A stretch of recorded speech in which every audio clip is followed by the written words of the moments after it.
Mesdames, Messieurs, bonsoir. Voici vos nouvelles de ce lundi 15 octobre. Je suis sûr qu'ils vont me torturer en Tunisie. L'imam Saïd Jaziri en prison, arrêté par les autorités de l'immigration. Mon mari ne connaîtra peut-être même pas son fils. Passion et aversion dans les mémoires de Jean Chrétien, le clan Martin en prend pour son rhume. La relation, surtout à la fin, a été corsée. Le prix du baril de pétrole monte encore, allons-nous payer notre essence plus cher? Un fouillis dans le bulletin chiffré, l'ADQ lui donne une mauvaise note. On joue au hockey avec des règlements de football. Paul, demain soir, US sera devant la cage du Canadien et Guillaume Latendresse, lui, sur la passerelle. Demain, ce sera le retour du beau temps et des températures beaucoup moins fraîches.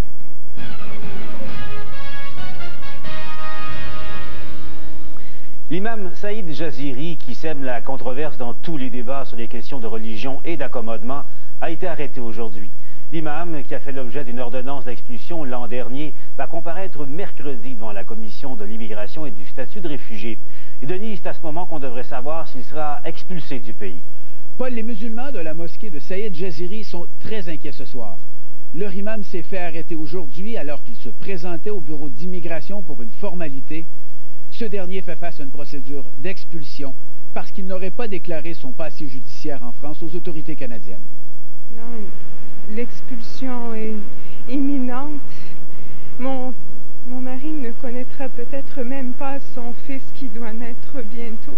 Voilà ce que le Canada fait aux gens qui s'expriment. La conjointe de Saïd Jaziri était bouleversée lorsqu'elle s'est présentée à la mosquée El-Quds en début d'après-midi. Nancy Adams était en compagnie de l'imam lorsqu'il a été arrêté. Il s'était rendu au bureau de l'immigration en matinée.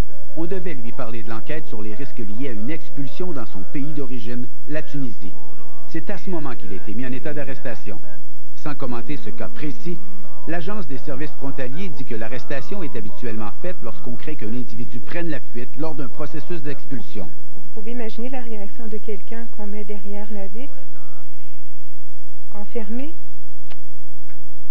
et qui voit sa femme souffrir.